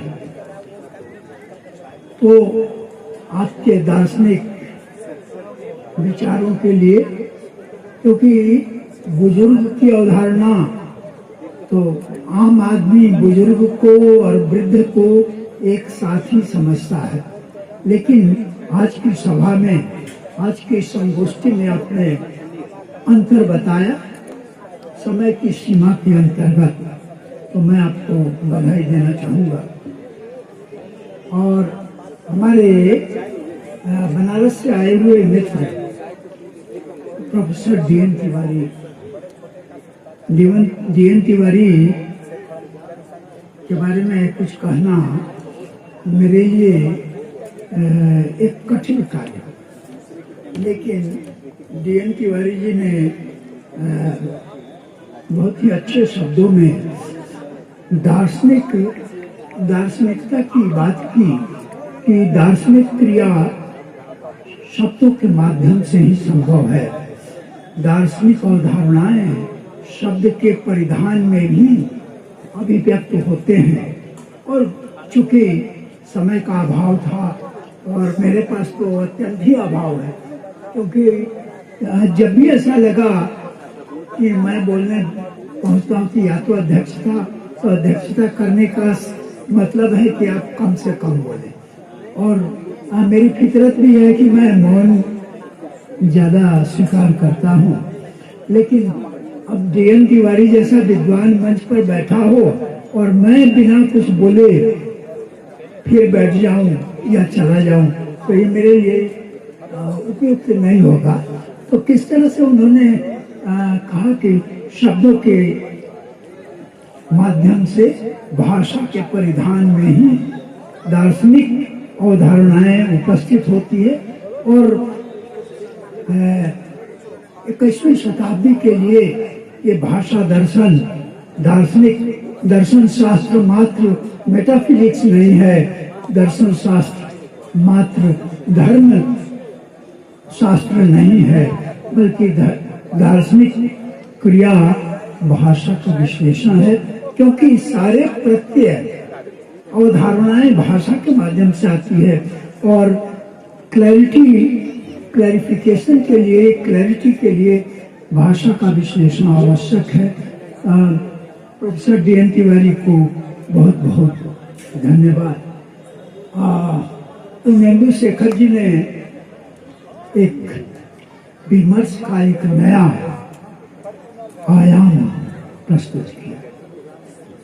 उस संबंधों का विमर्श सचमुच में ये नया आयाम है और बिहार दर्शन परिषद को यह क्रेडिट मिलता है कि कभी कभी नए आयाम को प्रस्तुत करें। उसमें बिहार दर्शन परिषद को मैं भी यह क्रेडिट देना चाहूँगा, क्योंकि जब मेरे मन में सीमांत नैतिकता की बात आई तो श्यामल जी को याद होगा कि बिहार शरीफ में जो अधिवेशन हुआ था, तो वहाँ पहली बार मैंने किसी कॉन्फ्रेंस में अपनी बात को रखा था। तो पूर्णेंदु जी के इस उद्यम के लिए, इस प्रयास के लिए साधुवाद है। और आपने एक नया चिंतन प्रस्तुत किया और उस पर बहुत ज्यादा तो मैं नहीं बोल सकता, लेकिन लॉजिक जिन लोगों ने पढ़ा है, श्यामल जी की पुस्तक भी आई है, तो उसमें लॉजिकल रिलेशंस की बात हम कर सकते हैं।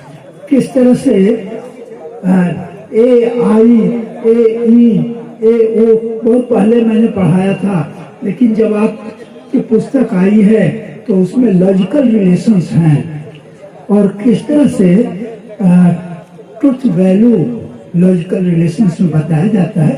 अरिस्टोटेलियन लॉजिक में भी जो लोग पढ़ते हैं पढ़ाते हैं तो वो स्वामी जी की किताब देखेंगे तो उसमें square of opposition of oppositions एक टॉपिक होना चाहिए और होगा ही। तो मैं अपने छात्र मेरे छात्र अवकाश प्राप्त हो गए ये मुझे विश्वास नहीं होता, लेकिन सामने बैठे हैं अमरनाथ झा जी जो अवकाश प्राप्त शिक्षक हैं और आज उन्होंने निष्काम कर्म की बात की और सचमुच में निष्काम कर्म नॉन अटैचमेंट डिटैचमेंट, तो ये भगवद गीता तो जिन लोगों ने भी पढ़ा है तो अमरनाथ झा जी ने बड़े ही विश्लेषणात्मक और एक चीज और जिसको मनुष्य को अपने व्यवहार में लाना चाहिए वो है स्थिति प्रज्ञता। और स्थिति प्रज्ञता की परिभाषा आपने दी, लेकिन जो श्लोक इन्होंने कहा उससे भाव निकलता है लेकिन परिभाषा नहीं बनती। परिभाषा बनती है वो श्लोक को याद होगा जहाँ लाभा लाभो जय जय जय पराजय लाभ हानि में जो सम स्थिति में हो उसको स्थित प्रज्ञ कहते हैं। लेकिन तो हम अपने छात्र मित्र अमरनाथ झा जी को बहुत बहुत बधाई देना चाहूँगा, धन्यवाद देना चाहूँगा। और नागेंद्र मिश्र जी ने इनका विषय प्रबंधन का बड़ा ही, ये भी जब प्रबंधन पर इन्होंने सेमिनार किया था और मैंने भी आलेख किया था और मुझे कहते हुए ये गर्व महसूस हो रहा है कि कभी भी इन लोगों ने कोई भी सेमिनार किया हो और मुझसे अगर कहा है तो मैं जरूर उपस्थित रहता हूँ। कभी कभी व्यवधान भले हो तो बिहार दर्शन परिषद के कुछ कर्मठ व्यक्ति में नागेंद्र मिश्र जी आते हैं और इन्होंने प्रबंधन, ये भी एक नया विषय है फिलोसॉफी के क्षेत्र में, मेटाफिजिक्स, एथिक्स और रिलीजन के अतिरिक्त ऐसे विषय जो मैनेजमेंट पर बात करे, संबंधों के ऊपर बात करे, philosophy of relation, philosophy of देखिए रिलेशन। फिर पूर्णेंदु जी का असरदार मेरे ऊपर भी असर हुआ है। तो रिलेशन क्रिएट्स वैल्यूज, वैल्यूज कोई आकाश पाताल से नहीं आता और न तो वैल्यूज को कहीं वैल्यूज की इंडस्ट्रियल प्रोडक्ट तो है नहीं, आदमी के संबंधों के बीच ही मूल्य निर्मित होते हैं और उन मूल्यों से समाज व्यवस्थित होता है। तो मैं बहुत बहुत बधाई देना चाहूँगा नरेंद्र मिश्र जी को और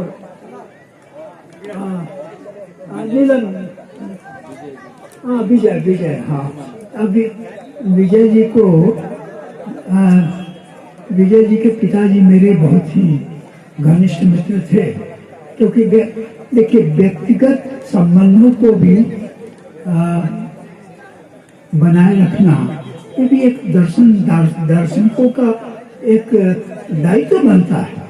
आप अमूर्त रूप से दार्शनिक क्रिया न करें, बल्कि व्यक्तिगत आज इसकी सफलता इसलिए भी है कि हमारे छात्र मित्र श्यामल किशोर जी का व्यक्तिगत संबंध मुझसे बहुत बढ़िया है और उनके कहने से मैं अपनी छुट्टी कैजुअल लीव लेकर आया और शिमला से चल के आया। अभी मैं संयोग से वहाँ हूँ और 14 तारीख से बंद होने वाला, लेकिन इसके पूर्व वहाँ छोड़ना एक कठिन कार्य था, लेकिन मैं आया। तो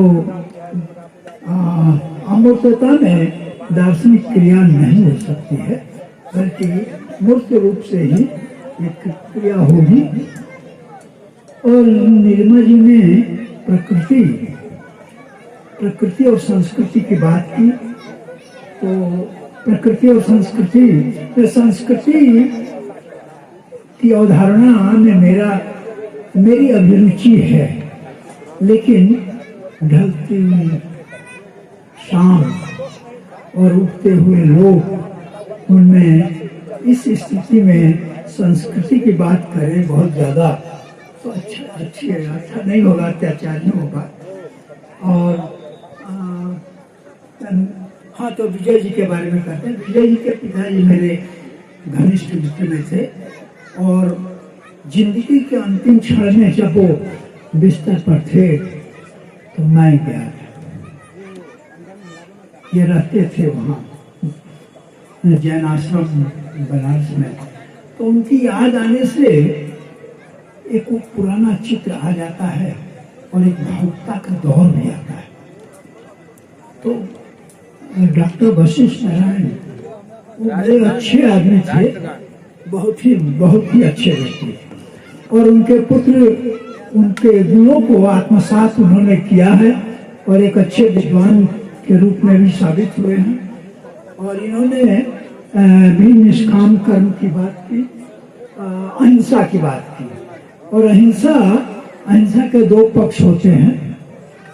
एक अहिंसा ये निषेधात्मक शब्दावली होते हुए बहुत जोरदार भावात्मक अर्थ रखता है। भारतवर्ष के मनुष्यों की एक विशेषता है कि निषेधात्मक अभिव्यक्ति के द्वारा भावात्मकता को अभिव्यक्त करना। तो ये अहिंसा की बात जब कर रहे थे तो उसमें भावात्मकता का पुट दिया। और सच में अहिंसा का मतलब ही है कि प्रेम करना, अहिंसा का मतलब। और अब ये ऋषियों की मनोवृत्ति रही है कि अद्वैत, अब शंकराचार्य अब अद्वैत कहते हैं। जैन दर्शन में अहिंसा पर बल दिया गया है, और मनुष्य के लिए भी कहा गया है कि मनुष्य का लक्ष्य है अमर होना। तो सारे के सारे जो अच्छे शब्द हैं, ऋषियों ने जिसको गढ़ा है, वो निषेधात्मक होने के बावजूद उसमें भावात्मकता है। तो इस तरह से और कोई छूट गया हो तो सब लोग हो गए, और नहीं, सबसे तो एक आदमी छूट गया जिन्होंने मुझसे कहा कि 5 मिनट से, देखो 5 मिनट हुआ कि नहीं हुआ, 5 मिनट से ज्यादा नहीं होना चाहिए। तो मैंने कहा कि कम शब्दों में ही अपनी बात रखूंगा। लेकिन आप शैलेंद्र तो हमारे बहुत प्रिय हैं, और शैलेंद्र की महिमा से ही मैं यहाँ हूँ, क्योंकि रिजर्वेशन अगर नहीं मिलता, इलाहाबाद में मैं था, तो इन लोगों के प्रयास से रिजर्वेशन मिला, और 12 बजे रात में इन्होंने प्लेटफॉर्म पर इलाहाबाद के हमको ट्रेन में बैठाया। तो आपके लिए तो मैं और इतनी बड़ी सभा में मैंने तो सुबह भी कहा कि इतना बड़ा मंच कभी हमको मिला नहीं था। ये पहला मंच है 4-5 वर्ष में जो इतनी विभूति, और आज के समय में इतने दार्शनिक लोग सुबह से लेकर शाम तक बैठे हों, तो ये मेरे लिए भी बड़ा सौभाग्य है। और मैं अपने विद्यार्थियों को, अपने मित्रों को धन्यवाद देना चाहूँगा कि आयोजन सचिव को तो हमने धन्यवाद दिया ही, और तुमको भी धन्यवाद देना चाहूँगा। और पुनः आप याद करें और मेरी उपस्थिति इसी तरह हो, यह मेरी अभिलाषा है, कामना है। इन्हीं शब्दों के साथ आपको नमस्कार। Thank you so much sir. इस ज्ञान संगोष्ठी के उपरांत हम सब ये मंगल कामना करते हैं कि ज्ञान की ये चर्चा चलती रहे, संवाद का ये क्रम बना रहे और दर्शन की दार्शनिकता बरकरार रहे। बिहार दर्शन परिषद, उसके पदाधिकारीगण, इस कार्यक्रम के आयोजन सचिव समेत समस्त पदाधिकारी कर, यहाँ उपस्थित समस्त विद्वतजन और इस कार्य में एक एक व्यक्ति जिसने भी अपना योगदान किया है उस सबको हार्दिक आभार प्रकट करते हैं। और मेरे जैसे नाचीज को यहाँ पे आपने खड़ा होने की जगह दी, इसके लिए बहुत बहुत आपका शुक्रिया। अब मैं आमंत्रित करना चाहूंगा प्रोफेसर श्यामल किशोर सर को कि आए और आगे कार्यक्रम की रूपरेखा को तय करें। Thank you.